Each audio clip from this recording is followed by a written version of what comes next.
Hi, I'm Diana Giselle Yanez, host of Highly Sensitive Money.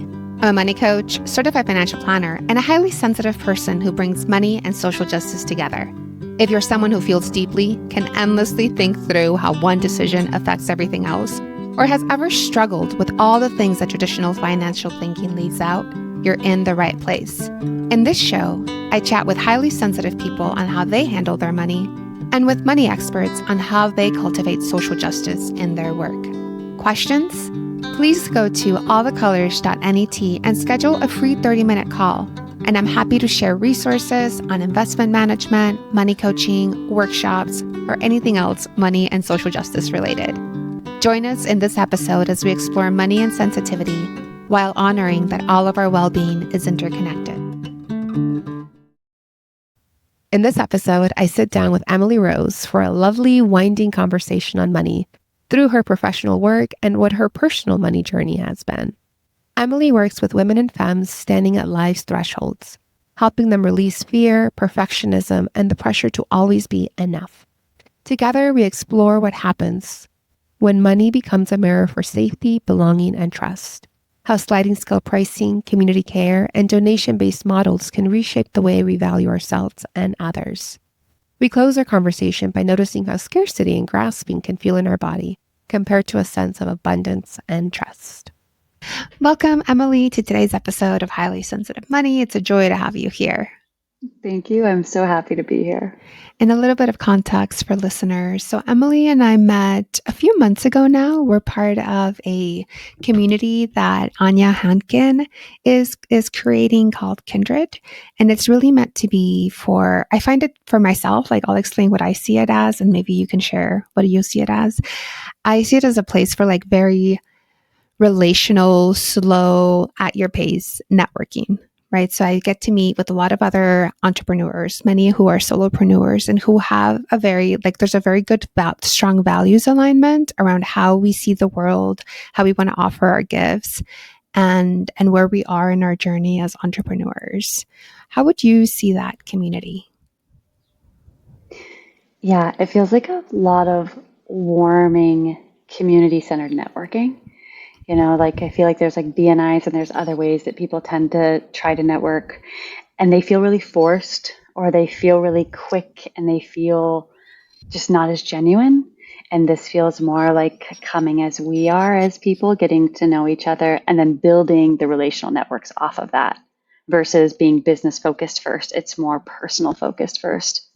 Yeah, it's a really good mix of it. I find that I've learned about where people are coming from as business owners, but I've also learned about their business. So I'm really enjoying it. And I've tried nothing against BNIs. I know many people who have thrived in that environment, but I get shell shocked. I'm like a deer in headlights. I'm like, you want me to pitch, but I don't know anything about you. How can I pitch?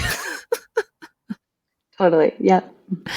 So I'd love for listeners to hear. Can you tell us about the work that you do, the work that you're promoting at Kindred? Yeah, the work that I do is specifically with women and femmes, and it's actually around themes of scarcity and how scarcity tends to manifest through people pleasing or perfectionism, overachieving, high performing in these ways that we don't feel like we're enough or we don't feel like we have enough. And so, therefore, these symptoms start coming out around trying to grasp for more. And the work that I do through hypnosis and breath work and parts integration all focuses on helping deconstruct beliefs and patterns in the mind, in the body, in the spirit that cause those symptoms that are either conditioned by society, conditioned by lineages and families, or things that are karmic and much older. And when you say scarcity, do you mean it like financially, time? What are the types of questions that clients bring you? Yeah, I see definitely in my work a scale, like a sliding scale of that. I've had clients over the years who come to me who really struggle with scarcity in relationships and love and feeling like there isn't enough love for them, they're not lovable enough, or they feel like they're not good enough to have the relationships and the experiences that they want to have. And then on the other end of that spectrum, I've worked with attorneys and CEOs and folks who are more focused on feeling like there's not enough money. Or so scarcity finance is either coming through like spending everything before they spend it on themselves, right? Before it goes into retirement, before it goes into what they value long term. They're just spending it to spend it because they're worried like it could go away at any moment. Or the opposite, then they're just holding on and they won't spend anything anywhere. So I see it in all places of financial, of relational, of self-worth. Yeah, thank you. And you were also talking about some of the work that you do specifically in finances to help create less scarcity, right? To help create more abundance or more of a feeling of enoughness. Can you talk about that?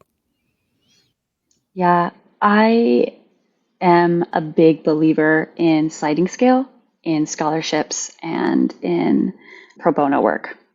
And so, as long as I can eat, as long as I can take care of my needs and what I need, I love being able to provide that elsewhere. I also believe that money is a resource, but it's what value is dependent on everybody. I've had clients pay me, like $50 for a session because that's a lot to them. And they're all in. And by putting that money in, they are completely committed to the work. And I have other clients who would see paying $600 for a session is putting in the effort and the value and the work. And so to me, it's less about the actual financial stature and more about the person coming in and what's valuable to them. And so being able to meet people where they are without expectation is really important to me. So when I do offer sliding scale for folks, or when I feel really called to even offer a scholarship or something like pro bono work, I always give them a range. And I say, pick whatever works for it in this range. And it's typically a pretty large spectrum. And I say, pick what you want and let me know, and I'll send you an invoice for that on the days you want with the payment plan you want. And I don't need to know why. I don't feel like there's so much shame around money. And people I find with scarcity really struggle to feel like they have to defend their purchase or why they spend money or what they spend their money on. And so I like to start my work with a space where they don't have to tell me anything about that piece of their life. All that I care about is that they're showing up to the work. Wow. Okay. Yeah, I've interviewed a couple of people that similarly, they're just like, here's a range, pick what you want to pay. For myself, I don't know. I feel like I'm on the spectrum of getting there, but maybe it's because of the work that I do. And I'd love to hear, like, what do you think of the way that I created sliding scale? For money coaching clients, I charge 2% of their monthly gross income, right? So they have to know like how much do they make in a month? What's the gross amount? But I also take into consideration high credit card debt. So anything that's above 18%, I'll deduct it from the amount that they have to that I'll charge them. And it makes it possible for people with credit card debt to work with me. And it also, yeah, so that's why I've gotten into it. And also on my investment management, all investment management, most organizations charge based on assets under management. So they already have had sliding scale for a Mm-hmm. long time. It's just that the minimum that they charge is pretty high. I think what you're doing is genius because you're also, as someone who's working with people and their finances and their resources, you're also inherently building in this piece of education into your work. And I think that's really valuable. You're not just saying, yes, here's sliding scale, choose your piece. You're saying there's this percentage. How much do you make? How can you calculate that? How can we start looking at kind of a backdoor to budgeting and like recognizing where your finances are at, where your interest rate is at. It's genius. And thank you. I've also had feedback on like, well, actually, you could look at what charging 2% of their income after like required expenses like food and housing and things. But then it just gets more and more Mm, complicated because I feel like 2% it's significant. Like if you're putting 2% of your monthly income towards meeting with me, regardless of how much money you make, like you notice that. And it still manages to feel accessible and it provides for what I need to, miraculously enough. yeah, totally. There was also something you had started telling me about right before we hit record about donation based pricing and how do you help bring this to nonprofits? Yeah, I'm currently on the board of a nonprofit locally here in Oregon. And one of our visions, it's a long-term vision, especially coming from where the nonprofit was. It's almost 30 years old, and they've never done a structure like this before. And that structure being, I don't know that this is the language. It makes sense in my mind, but like a top-down structure in the sense that when we have donors who have the finances and the resources, we can utilize that money to then pay practitioners a livable wage, whether they're coming in for an hour class and we pay them 100 or 200, or finding something that feels valuable across the scale or across the board. And then being able to offer those classes for $10 or $5 or donation based with like a suggested donation being pretty reasonable, with room for folks who are always going to donate more, right? Because that's what happens when people come in, if they have the financial resources and if they really loved the space and they believe in the vision and the mission, they're going to want to donate more. And the folks who are really benefiting from the work get to receive the support of that work without having to, not have access to that kind of care. And so the practitioners get paid. They don't have to worry about, paying an event space, marketing all of these things and finding the clientele. We get to help them with that. And then they can market themselves on the side. And the people who need this work the most, it's accessible to them, all while donors are helping bring those resources in. And so this is a model that we know works. I just sat in a Vipassana meditation retreat a couple of weeks ago, which is a 10-day silent Buddhist retreat. And they won't even take donations from anyone who hasn't done a 10-day sit. So you cannot donate prior. You have to go through the process to actually donate. And even then, it's only donation based. So if you can't pay anything, you are fed for 10 days. You get housing for 10 days. You just have to get yourself there. You learn this amazing meditation that helps relieve stress and brings ease into your life. And all they say is like, you can donate if you'd like, but you could also donate time. And we're also just happy to have you here. And they just finished, they're on phase 2 of a phase 3 plan of like a $10 million project that's almost paid off, all from donations, and have asked for nothing, no like stable cost. So we know that when people are impacted and they have the resources to do so, it goes back into the system or the business or the corporation or whatever the structure is. So yeah, I'm a big believer in it. I can hear your passion for this new way of moving money. And it's so contradictory to like what mainstream capitalism is all about, right? Because the thing that I'm hearing in the back of my head, it's like, oh, what about freeloaders, right? But Yeah. if we are all related and we're all community, freeloaders don't exist. Yeah, scarcity is built into capitalism, right? It's the idea that like we don't have enough, so we have to be at war with each other and with ourselves, right? We think of like toilet paper during COVID. Like this when scarcity happens, we create separation. It becomes us versus them or me versus them instead of connection and abundance, which is, oh, I have this resource, you have this resource, let's bring it together. Let's help each other with what we have. And you're right, it is so contradictory in a system that teaches us that doesn't work because there are freeloaders or there's this or there's that. But we know it works because we see nonprofits built on systems like this and they're doing wonderful work. And we see it in other countries where they're prioritizing a different financial structure and the rewards and the outcomes are amazing. So I'm hearing like if a client comes in and they've got the entire scarcity mindset, right? What are some of the places that you help them start to chip away at that? Do you have like a curriculum you move them through, or are you always responsive to the Mm. client? Like, tell me a little bit about what that work looks like. Yeah, my work, I would say like I have a blueprint that's very malleable. There are value systems taught. Claire Graves talks about this, and Tad James talks about this in around like NLP, neuro linguistic processing programming.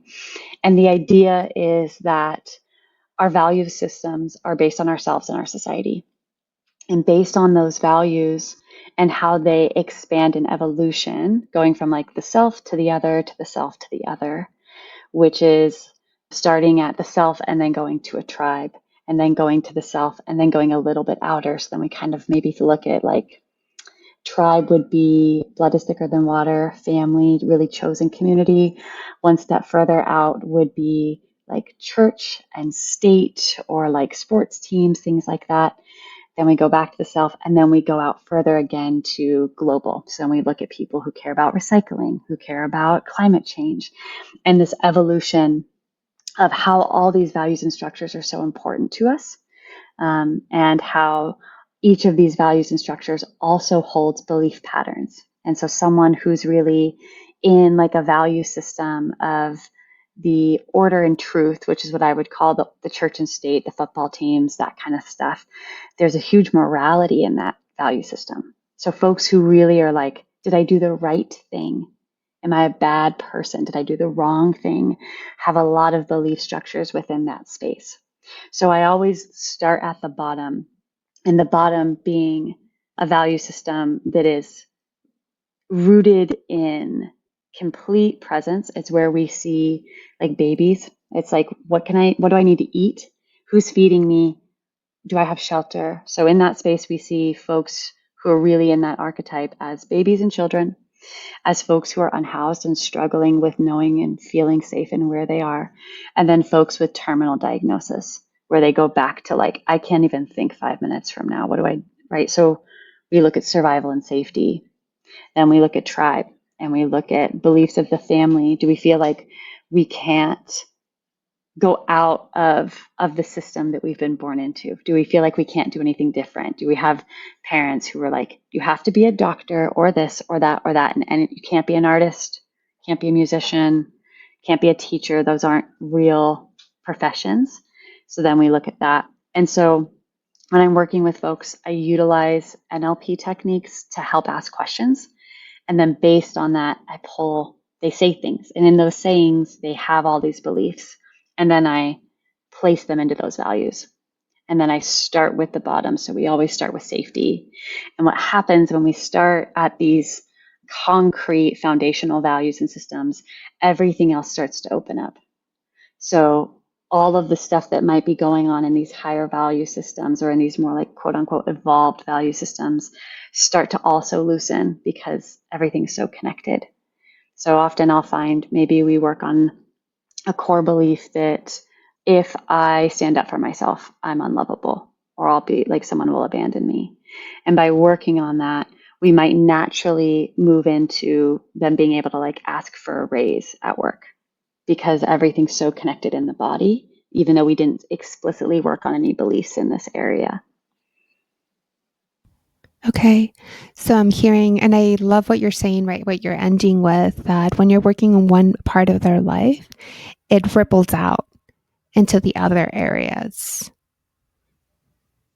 Yeah, everything is so connected. And within that as well, right? One of the things, I love a community healing system. In an ideal world, we would all have a community of practitioners, right? Whether that's like we have an acupuncturist and a chiropractic and someone who does somatic work and someone who does breath work and a therapist.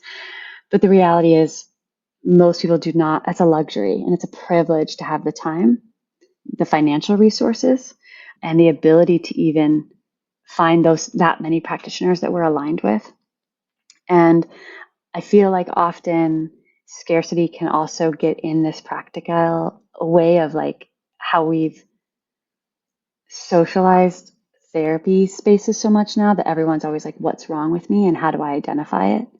So then we become over identified with things. And then people will spend and spend and spend and then get into debt because they're like, I need to be fixed. I'm broken. And so one of the things from the very beginning that I work with within those sliding scales of those scholarships is also for folks who are needing extra financial support is making sure they're not going into debt to work with me or anyone, and making sure that, because if we have debt, then we also automatically have stress. And that falls lower in that foundational system of belief structures. So we need to create as much safety as possible. So having a financial structure that works for them and helps them feel at ease, and then working on the pieces within this down here that helps everything else open up. I've seen clients who came to me to work with things in their relationship, and then they started applying to jobs that they wanted, or they started setting boundaries with their parents, or they started to feel like they could shed and get rid of things in their physical space that maybe they were really attached to, because they're like, I can't get rid of it because whatever the story is. And being able to just sit with things and be like, oh, I actually don't need this. I was so attached to this and I can let that go. Or I actually do deserve this and I can ask for this thing. Or I can ask my friends for help. Or I can ask for the raise or the support. So I'm hearing you kind of like help people regulate their flow, right? Either there's too much going out or there's not enough coming in, like something around that. Okay, that's beautiful. Mm-hmm. Now I'm gonna way backtrack, but part of the this podcast is really looking at people's own relationship with money. And I'm curious, what was the financial background of your childhood? And how might that influence the work that you do today and the way that you look at interconnectedness? Yeah. So growing up, um, we were middle class. We probably lower middle class until I was about in junior high. And my parents, I didn't know at the time, but they were running on credit cards for everything that was like a luxury. So we always had everything we needed. And then once a year, we'd go on like a vacation, like a family vacation. We went to Disneyland one year. We went to the Grand Canyon one year. And those were always on credit cards because my parents were like, well, we're really good with our money the rest of the year. You know, they were great with their retirements and everything, but they wanted to make sure that I had some form of privilege and luxury in that space. And to them, it was valuable to pay it, put it on a credit card and still have those family experiences while everything else could be kind of tight and hard. And I grew up with opposite gender roles. So my dad worked for Child Protective Services with the state, and he slowly built his income. But by the time he retired, he had been capped out for at least 10 years. And then my mom, on the other hand, works for a bigwig corporate law firm. And so she's a business paralegal. So she always made about double what he did. And so financially, I was raised by a really strong woman. My dad did a lot more laundry. My dad did a lot more day-to-day household things, while my mom brought in a lot more resources. And my mom's spending was always very much like, if I want it, I'm going to buy it. It wasn't frivolous. You know, she wasn't a shopaholic by any means, but it was very much I like that. I work hard for it. I earned it, which is an interesting language in our system, right? Like we earned this thing rather than being inherently worthy of it. So she earned it, so she would spend it. And then my dad really struggled with never feeling like there was enough. You know, I mean, they could have later on, like my late teens, early 20s, they could have like 50K in savings, and he'd be like, we don't have enough. We can't spend it. He wouldn't buy himself socks. He wouldn't, all the clothes he has is because my mom would buy him clothes for Christmas. And so I remember being like 10 or 11 and crying and having a panic attack because I didn't have enough money, like wanting to go get ice cream or wanting to do something and feeling like I didn't want to have to ask for money. I wanted to earn it myself. I wanted to have chores, but then also being like, I'm so stressed out and I don't know what to do. And then my dad just seeing me cry and be like, give her $20. Like, she shouldn't be crying about money. What is happening? And I remember they'd give me my allowance and I would have shopping paralysis. I really picked up on my dad's stuff when I was a kid. So, for instance, I remember this jacket I loved, and I saw it in the store for weeks in like our little town. There was little mom and pop shops, and I really, really wanted it. And then the day I finally went to go buy it, I was so excited. And as soon as we got in the car, my brain was like, did I just make a mistake? Did I spend my money wisely? Did I do the right thing? And then I'd cry because I was so overwhelmed by this internal conflict of like, what if there's something better? What if there's something else I want? And my dad's like, you loved this. This is what you wanted. You saved up for this. And I'm like, do I love it? Is it what I want? Are you sure? And I remember that theme happening until my early 20s of like buying something and immediately feeling some kind of guilt or regret as though like I spent my money bad. And I thought until a few years ago I was bad with money. I had that narrative in my head. Um, and, now my parents 10 years ago were like, okay, we're saving for retirement. We're moving through all these things. And I got to watch them really change their money, the way they spend. Now they have all their cars paid off. Their house is almost paid off. They have no debt. And they're in a financial place where they take care of themselves. My dad buys himself socks, but it has been this thing in me of, for me, it manifested a lot around spending when I was younger, or feeling like I made a wrong or bad decision and something better would come along, or spending money before it's gone and being like, oh, I have it, so I need to spend it now because it won't be here very long. And that is something that has been slowly unwinding and unraveling itself.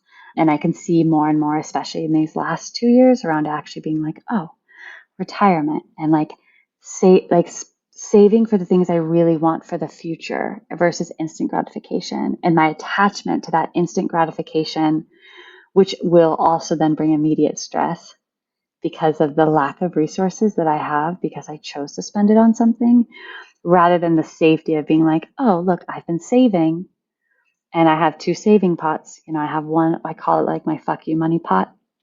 And it's my like, whatever I want to spend it on, I can spend it on. And then a pot that is for big things. So like it could be for vacation, but it could also be if the car breaks down. And so that pot is just something that like really doesn't get touched unless it's planned for. Whereas the other one, if I want something, it can come from that space.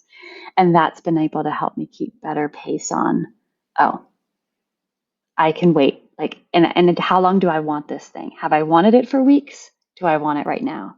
So I also will put things in a cart and I will leave it for like a month. And then I'll go back to it and I'll be like, I don't want that anymore. And that helps me make sure I'm not making emotional decisions and I'm making them based on something more grounded in how I spend my money based on my values. Yeah, it's so interesting as I'm thinking of you as an 11-year-old buying that jacket, right? And then regretting it, right? So I'm thinking also, I remember someone saying that like there's some people who are motivated by having like a large number in the bank. And I feel some of that. Like there is something of like having a number in the bank brings me a sense of security. So I can hear you as an 11-year-old be like, but it felt good to just have the money. Did it feel better than having Yeah, this to jacket? have, I don't know. yeah, and finding that balance as an adult, like having that in the bank so I feel secure if an emergency happens or if I want to plan for something fun and big, and also being able to have my regular day-to-day things always covered, and then that small other pocket of like, oh yeah, you want to eat out tonight? It wasn't in your budget this month, but if you want it, you can pull it from this.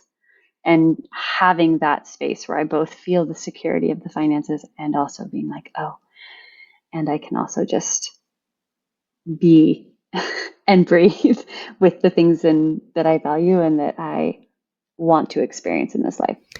Right. Both things are so true. There was a moment earlier when you were introducing the topic of scarcity, and there was one point where like thinking so much about the future can create scarcity. At the same time, if we don't think about it at all, given the lack of safety nets, given the way that we are in a system that holds each person as so separate, unfortunately right now we don't have like a back. So since the 70s, it's only been in the past 50 years, corporations have really transferred retirement saving onto individuals. Before, it used to be corporations would have pensions, but it's not profitable Mm-hmm. to take care of your employees. So they were like, actually, let's put this on the employee. Yeah. Mm-hmm. Yeah, totally. And if you don't have, my dad has a state pension, and my mom was lucky enough to work for a place where she has several retirement plans. She has a Roth IRA, she has a 401k, and then she also has a pension through her work. And so they were saving for retirement, but they were also coached by their jobs of like, this is what it looks like to do that, and I'm an entrepreneur. I was a waitress prior to me working for myself and a bartender, and I've done coffee, and I didn't learn any of that. And it wasn't until a few years ago when me and my mom were having a conversation, and she's like, oh yeah, how do you save for retirement? And I'm like, I don't think I know. Like, as someone who's self-employed, I don't think I fully comprehend how to do that, in a way that isn't just prompted to me, but in a way that I have to actually initiate it for myself, which is, setting up my own Roth and doing those things and putting the money aside. Yeah, your own Roth, your own SEP IRA, making the investment decisions yourself. Like when you're making the investment decisions with an employer, they give you like, here's 20 options. When it's you on your own, here's a million options. Good luck. It's just, it's a Totally. very different setup. And again, thank you so much for sharing like the intricacies of seeing your own parents' money change. I was curious what it was that for you shifted. You said it was like in your mid 20s where you just started to give yourself permission to spend more now, where there was no longer that like regret after spending. Is there an instance that you want to share? I'm trying, it's interesting when I think about what happened in that shift. And there's not one particular thing I can think about. I do remember getting really, really interested in finances. When I was 25, 26, I read, my very first book was like Rich Dad, Poor Dad. And I started looking at different ways that people build assets, money mindset. I read through How to Change Your Life. I can't think about his name at the moment. Change Your Mind, Change Your Life. He was like in the 60s, 50s, 40s. Like the videos are in black and white. Apparently And, timeless advice. If like 60 years yeah. later it still applies. And I can't remember his name at the moment, but everything he wrote about, he's like, as a business owner, pay your employees well. Pay your employees well, and they'll be valued and they'll want to stay, and you won't have turnover. And then you have trust within your company. Show up for yourself. Like, show up for yourself on time. You want things, do the thing. I remember early on when I was listening to, like, back when I was just very open to everything. I listened to a lot of Tony Robbins. I remember him saying, like, I talked to empty rooms. I talked to empty rooms with like two people when I first started. And I said, well, there are two people here that I can change their lives. And that mentality of, well, if it's not enough, if it doesn't meet this threshold, I'm not doing it. And instead, he saw it as an opportunity to change two lives and to practice and to help himself build his confidence and his worth and his value in himself. And so I remember reading all of those things, and more, I started building more self-worth. And I think in that space, I just started removing guilt around spending. And then that interest in finances started to have me ask my parents all those questions about their money, started recognizing patterns in my family in lineage, my dad and his siblings, and his mom and his grandparents, and how that scarcity in so many places of not being able to give, or not having the mentality of like, what we give, we receive back, and how that's impacted all of his generations of family members. And yeah, something in there changed. And then my natural interest with money in general and resources just became a lot broader. And then when I started working for myself, I was like, there's got to be a way to make sure that I can help a spectrum of folks. And if there's money, like if there are people who are very wealthy and have the resources to help and pay this specific price point, that means that there are folks who cannot pay that I can give that money back to and still be able to take care of all of the things that I need, right? You're like 2%, I make, and it's great. It works for you. Like, we know the system works. This system, this within this framework that we're talking about. And I would love to see it implemented so much more. But like you said, it's like, what's profitable and who's running the business and what are their values? Right. And that's what I love about like B corporations, that they're expanding how we're defining profit, right? It's not just the bottom line, but it's also like planet, community, everyone else that's impacted. One thread that's been here during our conversation is that we're not as separate as we think we are, right? That there are other people that we can rely on if needed. And it's such a paradox because at the same time, I'm hearing you, the people that you mentioned, the money influences that you mentioned are very much like in the mainstream, everyone's out for themselves kind of thinking, and yet that's not where you're moving from today. So I wonder how you're integrating those lessons into a worldview that's much more reciprocal. Yeah. You know, I I feel like we see things changing, right? We see things shifting. You know, we have billionaires now. Like, we didn't have billionaires 30 years ago. Like, we didn't have the structures. I was just writing something for my community, and it's something like 63%. It's 63 or 43. It's one of the, I can't remember which one. It's the opposite, but a high number of the 1% owns like 63% of the world's resources. That is wild. And the issue isn't that there's not enough resources. The problem is the distribution of those resources and how it's actually supporting communities, how it's supporting our planet, how it is supporting a legacy, right? I see this space where the impact that we make with one person affects all those people that person is in contact with, right? It affects their family. It affects how they show up at work. It affects if they have children or siblings or friends. And when we focus on that mentality of like, it is the butterfly effect, it all spreads out, I feel like we can just get so much more support and connection rather than separation. And so I don't know exactly how, all of this sparked in me, but I know it has to do with more connection and less separation and more equity and more fairness and more like understanding as human beings who are all having human experiences and very challenging for very different reasons. And yet if we can recognize that all of us are in a place of suffering to some degree, whatever that is, then we can start having more compassion and giving what we do have to also receive back what we don't have. I love that you say you see it changing, that you see things changing, you see things becoming. I mean, and especially if you're in Portland, right? And at the kindred community, like we are in spaces where it's kind of reflected back to us. And because I imagine everybody, but like for me, because of my work, it's like sometimes I'm having conversations with people who are very much in the old paradigm of like, if I don't take care of no one else will. And it can be hard to not want to shake them and be like, open your eyes. It's not working.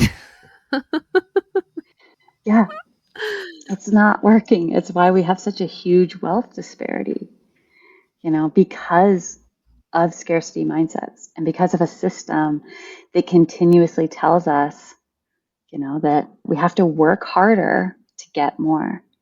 And we all know people who worked so, so hard. And if it was simply that measure of metric, then they would also be millionaires. Mhm. And we know that those two things do not equate. Hard work does not always equate to a well-resourced human. And yet we're told that lie that like, if you just do this thing, like we all know now the American dream doesn't work, but like at least in this, where we are in this space, we're not where we were in the 40s with people being able to have a one-person household and still buy a house and a car and do all the things, but yeah, there's so much availability. I see it now in practitioners and in spaces that are for-profit LLCs, or like you said, B Corps or companies that are utilizing this system or this metric to actually be able to help people. Yeah. Yeah. And just as a bringing in the racial wealth divide, in the 40s, maybe there were many white people who were able to do that, but maybe people of color weren't able to, right? And it's like now everybody is in Absolutely. that situation, regardless of your racial privilege. Yeah, absolutely. Mm-hmm. As we are wrapping up, this is going to be my last question. When you're working with a client, or maybe thinking back to yourself in your early 20s, or that 11-year-old version of you, or your dad when he wasn't buying socks, how can you tell that you're becoming dysregulated because of money? And what are ways that you bring yourself back into feeling whatever it is that you have to feel? Like, I don't want to say calm, like that's not always the goal. How do you help people move with that or move through that? Yeah, thank you so much for saying calm is not always the goal. Because I think people do kind of get caught up in like, oh, I need to feel this way. And the reality is like, maybe we could just feel neutral. Like maybe we could just get to like a nice, even keeled space that maybe doesn't feel like good or like pleasant, but is just like, okay. I notice myself grasping. And so I go into a mental headspace of I need to do more to be more. So then I fill my workload. And then I notice myself being like, I need to market myself more. If I'm in as an entrepreneur, it's this movement in my business. I just hit 5 years, and there are seasons that are busier than others, and not just cyclically, like every fall is this certain way, but it just moves, and there are high highs and there are low lows. And I need to be able to regulate those highs to sustain the lows and find that balance, which is a whole nother money conversation in business about how we find that space to do that and teach ourselves that. But when I'm in those low spaces and that scarcity gets retriggered in me around like, am I going to have the resources I need? Am I going to have the things? I notice I'm starting to lean into scarcity when I'm wanting to grasp. And so I can recognize now if I'm building out an email and I'm like, ooh, I'm building this out from a perspective of trying to pull to from like desperation, basically. And I will intentionally not send out that email. I'll wait a few days and find that emotional regulation space, or even a week, where whatever it is, until I'm like, ooh, okay, I'm at neutral. I can send this out now because it's actually the thing I want to send out because it's valuable and I know it will help people and I'm excited to create change in people's lives, rather than I need to send this email out because I need to make sure my bills are paid. So I can recognize that difference, which took a while to be able to really pinpoint what was happening. The doing piece, my mind can go into like, what's another avenue of income, right? How many different ways of income can I bring in passively and actively into my business? What can I create something new that maybe people will be interested in? And I can get really caught up in that doing. And so I'll recognize when my brain starts to want to add a bunch. I'll sit and I'll wait a few days and then I'll look at something and be like, okay, I can pick one. I can pick one thing, and I need to not give it a deadline. Like it can't be like, I want this one thing, it has to be done in 30 days so I can start selling it. It is, I'm going to pick one thing that I love, that I'm passionate about, that will help change people's lives in the way that I want to create change, or the space for other people to create change in their lives. And then I'm going to let it take as long as it takes to be built and to be manifested into the world. So, but those are really active processes, right? It's an internal conversation with myself about recognizing when I'm feeling that scarcity of, I'm not enough or there isn't enough, and returning back to my meditation or my art or the things that help me feel abundant in my life to move me through those times when I'm triggered in scarcity. This is beautiful. This is beautiful, that like self-awareness, that gentleness, and that those limits. Like I really identified with like having a million ideas for my business and only having so much energy or even so much interest at some level. It's like I can't do it all. I actually don't want to do it all. So yeah, thank you for sharing that. Yeah. It's been a pleasure to have you here on Highly Sensitive Money. We ended up not talking about high sensitivity, but I would guess that you're very empathic and sensitive. I definitely would identify as a highly sensitive, neurotypical person in my environments and with people. Yeah. Yeah. And I think that's kind of the gist that I've gotten from most of the people at Kindred, if not everyone there, of just wanting to move more at the pace of relationship and wanting a lot more context. And honestly, sometimes even the tendency to become overwhelmed, which is often part of high sensitivity. Yeah. Overstimulation is a real thing. And being able to, like, for myself, walk myself back from, like, okay, what can I do in my physical sensory environment to create some more ease, whether that's like turning off anything that has sound, or like recognizing three things that I see, three things that I hear, three things that I like can physically feel in my environment so that I can bring myself into a present moment instead of what's happening where I'm just getting highly overstimulated by thoughts or worries or things that are then manifesting as a physical sensory in my body. Yeah, I love that grounding technique. For me, it's often like spend time with my dog, just like 2 minutes with my dog, and I am back to center to actually figure out what it is that I need to do next. Emily, I'll include in the show notes how people can find you, your Substack, your website. Are there any offerings that you'd like to share with listeners? Yeah, I actually have a free resource page that's really incredible. It's in depth. I have workbooks that are like 60 pages. I have a free hypnosis recording, and I have a few other things on there. But my intention behind building them was so that people could actually not only get a feel for my work, but like bring them in with some of the practitioners they might already be working with. And so if they're in talk therapy, they can utilize these things to find unconscious beliefs or find the things to help them become more resourced and bring into healing spaces, as well as if they're like, ooh, I want to test out some stuff and feel called to my work. So I have a great resource, free goodies page, and then my one-on-one work. But I do that in single sessions, and I also do it in in-depth containers. And I love both offerings in the way that I work with women and femmes in those spaces. I love that we ended our conversation on this key point. When money tightens, our bodies often rush ahead of our minds. Layer by layer, in this conversation, Emily and I traced how scarcity takes root in family scripts and the morality of doing money the right way in systems that reward separation, and how these roots can loosen when safety, relationship, and reciprocity come first. It reminded me that so much of healing our relationship with money isn't about getting it right, but about noticing when our bodies tighten, when urgency takes over, and learning to pause long enough to come back to ourselves. Thank you for joining me on Highly Sensitive Money. I'm Diana Giselle Yanez, and I hope this episode helped you see how money and sensitivity can work together while honoring our interconnected well-being. We have the power to create a system where everyone's needs are met because nature is abundant. If you found value in today's conversation, please take a moment to leave a review and share this episode with someone who could benefit. Your support helps this message reach more people navigating their own financial journeys. A thank you goes to Mike Schul for the music and Juan Antonio Nunez for producing. For more resources on bringing money and social justice together, sign up for my monthly newsletter over at allthecolors.net.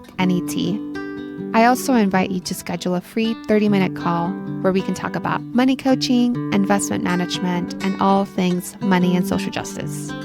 Until next time, remember that your sensitivity and deep thinking is your superpower.